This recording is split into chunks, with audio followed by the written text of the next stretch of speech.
Am I the jerk for struggling to accept that my wife cheated on me 14 years ago before we got married? Should I get a divorce? I, 35M, have been married to my wife, 37F, for 11 years, and we have been together for a total of 14 years. We share a beautiful 7-year-old daughter, and our marriage has been wonderful without any significant issues until last year. Last year, I discovered that my wife had cheated on me before we got married. One of her friends, who had recently become religious, confessed this to me, prompting me to confront my wife. She was shocked that I found out and apologized profusely for her actions. However, she downplayed its significance, saying it wasn't important now because we have been strong and have built a family together. She told me I should come to terms with it since it happened 4 months into our exclusive relationship, when she was just a naive girl fresh out of college. My rational mind agreed. It happened 14 years ago, and we are happy now. So I decided to forgive her and continue with our usual life. In reality, things were not that simple. Mentally, I took a big hit. I realized that for me, the cheating didn't happen 14 years ago. It happened the moment my wife confirmed it. I became less confident and found myself unable to have sex with my wife. I just couldn't get an erection for her. This led to feelings of disgust when being around her. I even secretly took a DNA test and an STD test. Thankfully, our daughter is biologically mine, and I am clear of STDs. I then began a year of intense individual therapy, realizing that I needed to change somehow because I was no longer the person I used to be. I communicated my feelings to my wife, and after some pushing, we started couples counseling as well. Despite all this effort, I ultimately decided to proceed with a divorce. Here are my reasons. 1. She not only cheated back then, but also lied to me for 14 years. 2. She didn't confess her actions herself, her friend did. 3. Although she apologized, she dismissed the significance by saying it's not important anymore. 4. Young me was robbed of having a choice. Cheating was, and still is, one of my biggest deal breakers. If I had known back then, I would have ended the relationship. 5. While I am happy with my life and grateful for our daughter, who is the light of my life, and one of the main reasons I keep going, I still feel robbed of a choice back then. 6. Individual and couples counseling couldn't resolve our problems or my feelings towards her. 7. Our strained relationship started affecting our family life, which could negatively impact our daughter. I believe she would be better off with us as co-parents rather than living in a broken family environment with constant arguments. 8. Our sex life is essentially dead. I feel like those women in films or series who just lie there staring at the ceiling waiting for it to be over. The only difference is that I'm a man. 9. I no longer desire even non-sexual gestures from her. Last week, I sat down with my wife and explained everything in detail. My feelings, reasonings, and some other private matters. I've been consulting a lawyer for the past month, and the divorce papers are almost finalized. 50-50 custody, 50-50 asset sharing, and as amicable as possible. Despite explaining everything clearly to her, she freaked out and had a panic attack, leading us to spend the night in the ER. She is begging me to reconsider and not throw away 14 years. However, even though part of me wants to stay, it would result in us merely being roommates and creating a broken family environment for our daughter. Am I in the wrong here? Update. 1 day later. Some people asked if we went to counseling together. Yes, we have been visiting a counselor for over a year now, on top of my individual therapy. I understand that blowing up a marriage for something that happened 14 years ago is not logical. However, my feelings towards my wife have only gotten worse after counseling and therapy. It started with not being able to trust her, then evolved into not wanting sex, then not wanting non-sexual gestures, and finally, I am not even comfortable being in the same space as her. We have been less than roommates in the last couple of months. I do not hate or resent her, but I just cannot shake off these feelings. I would say I forgave her, but it's not about forgiving anymore when there are no feelings and love. I do not want my daughter to grow up in such an environment. I know how hurtful it can be. I experienced a similar situation with my parents, only the genders were reversed. Living in such an environment breaks you as a child and teen. I would have much preferred if my mother had just divorced my dad instead of staying for my sake. That being said, I had a long talk with my wife this morning. She has not been eating much since our visit to the ER, and I am concerned for her well-being and safety. Some Redditors who reached out suggested considering separation before proceeding with the divorce to see if my feelings would change. That is actually very logical. I proposed this idea to my wife, and she was happy to hear it. I have an upcoming business trip to the Netherlands next week, and I am planning to extend my stay and stay with my sister once I am back. My wife abruptly suggested a one-sided open marriage, where I can do what I want on that business trip if it will save the relationship, make us even, and change my feelings. I rejected the idea because it has nothing to do with that. Even if it changed something for me, it would devastate her knowing I cheated on her in the future. It's not something easy to get over and not an easy decision to make. Update 2, 1 month later. I have a short update about the situation. I got back from my trip and ultimately decided to divorce my wife. The final straw was when my daughter mentioned that I seemed more lively and happier after returning. This made me realize that I am better off without my wife, and that co-parenting our daughter would be the best path forward. Despite everything, I still feel incredibly uncomfortable around my wife. Unfortunately, my wife did not take the news well and has been spiraling downward since. I called my mother-in-law and father-in-law to come and take care of her because she started causing some issues. She sent threatening messages to the friend who had informed me about her cheating. I had to beg this friend not to sue my wife because I want our daughter to have her mother present in her life. However, it looks like my wife might be taken to a mental ward because she is not well. The last time I saw her, I felt scared looking into her eyes. Our daughter is currently with me, and we have started the divorce process. My lawyer mentioned that if my wife is admitted to a mental ward, there is a good chance I could get better than 50-50 custody. While one might think I'd be happy about this, I am actually devastated by how it will affect our daughter. Many Redditors commented that dating life after your 30s as a man is not promising and that I might end up forever alone because no one will want me. To address this, first, I do not care. My daughter is my first priority, and dating is the last thing on my mind right now. Second, I am confident in myself in every regard when it comes to finding friends and a partner. I think this sums up my update. I will probably be back in about a year, considering how long the divorce process takes when it's not amicable. Thank you. Update 3, 2 months later. My soon-to-be ex-wife is doing much better now. As far as I know, she is currently on antidepressants and has started her own therapy. Additionally, she has a good support system around her, so she is managing fine. Our daughter has been with me most of the time, and we have spent a lot of quality time together. We have also been taking her to a therapist, and she is handling the separation much better than we expected. She has developed an interest in drawing and painting, and we have been practicing together.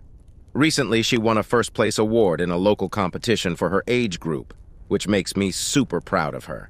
She is as smart as always. Regarding the divorce, my wife agreed to an amicable separation. We have submitted the documents to the local family court and have a court hearing scheduled for next month. We have agreed to split our financial assets 50-50 and have also agreed on 50-50 custody of our daughter, although it will start as 80-20 in my favor initially. My wife wants to see our daughter only on weekends until she feels she is in a better place emotionally and mentally. After that, we will transition to a 50-50 custody arrangement. To be honest, this arrangement is more desirable for me because I want our daughter to spend equal time with her mother. Currently, I am staying at our house. I plan to buy out my wife's share of the house, and she will stay with her parents for now, who live very close to our house, which is convenient. In the future, my wife plans to rent a separate place in the same area. Time is passing, and life is moving on somehow. I am also in a much better place mentally and emotionally. I am on amicable terms with my wife, and as long as we are not living together, I do not feel the same discomfort that I did in the past. There isn't much drama. Life is just being life, and everything is finding its own place with time. Okay, friends, let's move on to another interesting story.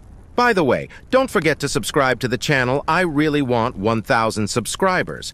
Would I be the jerk if I chose an opportunity over my church? I, 20F, have been playing the cello since I was in 6th grade. While I am generally good at it, I consider myself average because I excel more in academics and art than in playing the cello. My parents are very religious, and we live in a town a bit away from a city. Due to some unfortunate circumstances, I am the only cellist still willing to perform at our church. Although I do get paid, it's only $12 for a performance that lasts 3 to sometimes 4 hours. One day while I was practicing some art, my friend, 21M, called me and informed me about a new place in our town that was opening up and needed a second teacher for cello classes. I immediately went over and have been working there for a little over a month. During this time, the small school's principal managed to secure a spot for my class in an orchestra concert in the city. It wasn't in the city center, just on the edge, but my students were really excited. When we arrived, I played with my students a bit for practice. The concert went really well, and I thoroughly enjoyed it. After the concert, a man around 40 years old approached me. He said he had heard me playing with my students and asked if I could play in a large orchestra located near the center of the city. I was really interested because this opportunity could benefit both my art and cello careers. However, there's a bit of a problem. My parents had previously asked if I could play at my church on the same day as the concert, with an uncomfortably short time gap between the two events. I didn't agree to it immediately and said I would think about it.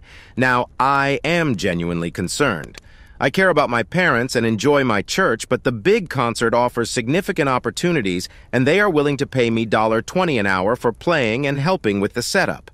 In contrast, the church concert will be 3 hours long, and they are only going to pay me $15 for both setting up and playing for those 3 hours, which I am not very comfortable with. So, would I be the jerk if I chose the opportunity over my church? Update. 1 day later. A couple of hours earlier, I informed my parents about my decision. To say my mom was angry would be an understatement. She yelled and screamed at me, insisting that she had already informed the church that I would be playing there and that they needed me.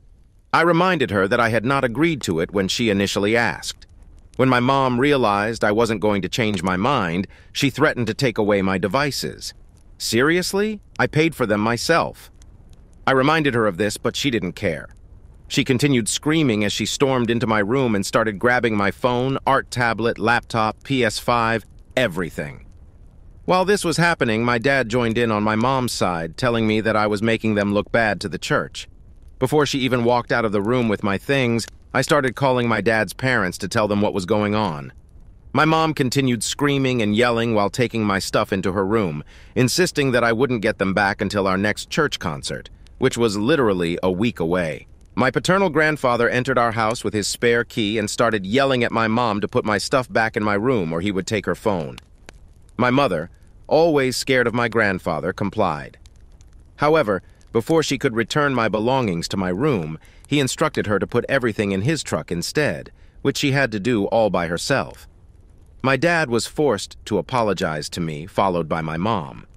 Though their apologies were obviously half-hearted, I was just pleased they were compelled to do so. I'm currently at my grandparents' place. The reason this situation unfolded so late is that I went on a shopping spree with my grandmother and her friends. They are the sweetest ladies ever, and I had a lot of fun. I even managed to buy a new music piece. It's a little simple for my liking, but I enjoy the beat. Just a quick update. We just got back, and my grandparents are downstairs drinking and reminiscing about their youthful days. My grandfather told me to feel free to take his truck to a friend's place, so I'm about to do that after posting this. Update. 2 days later. My parents are insane. A lot has happened, so bear with me. The day after my previous post, I received a call from the man who had offered me the opportunity to play in the orchestra. He sounded furious and asked if I was a minor. Before answering his question, I asked how he had gotten my number. He explained that my parents had called him, claiming that I was a minor, and, as my guardians, they would not allow me to play in the orchestra. As a side note, I am a 20-year-old female, but due to genetics, I look like I'm around 16 or 17. I assured him that I was not a minor, but he seemed more inclined to believe my parents over me. He even sent me a screenshot of my birth certificate. Those crazy people had given him a fake certificate that made it look like I was 16. He informed me that no minors were allowed in the orchestra and that my seat would be removed unless I could verify that I was not a minor. I tried to convince him with my ID, but he said that my parents had told him I would show a fake ID. Consequently, he told me I would be removed from the orchestra and then hung up. In tears, I told my grandparents about what had happened, and they were not happy, especially my grandmother. Another side note, my grandmother's mother was a cello player who died in an accident at the age of 29. So when my grandmother found out that I couldn't play my instrument in the orchestra anymore, she was beyond furious to the point that she actually drove. My grandmother rarely drives. After driving over to my parents' house, my grandmother had a screaming match with both of them while my grandfather went to the orchestra's office to get me verified for my seat again.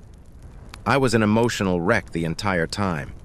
After 3 hours, we managed to get me verified, but by the time we got back, my grandmother was still chewing out my mom and dad while they sat quietly. The next day brought the most satisfying moment I've ever experienced. I found out that my parents were planning to take me out of their will, the will that my grandparents practically control, since they pay half of my parents' bills. A few minutes later, my grandparents called my parents and informed them that if they took me out of their will, they would remove my dad from their will and give all their assets to me instead. This included a substantial sum of money and some rental properties they own. My parents initially tried to hold their ground, but a couple of hours later they said they would also stop paying the bills that my grandparents have been covering. Even after these two threats, my parents were still trying to stand firm. My grandparents have 2 other children, both daughters and older than my father, so I'm not surprised if they decide to give them the assets instead of me. My father called me 2 hours ago and labeled me a failure to our family and their church.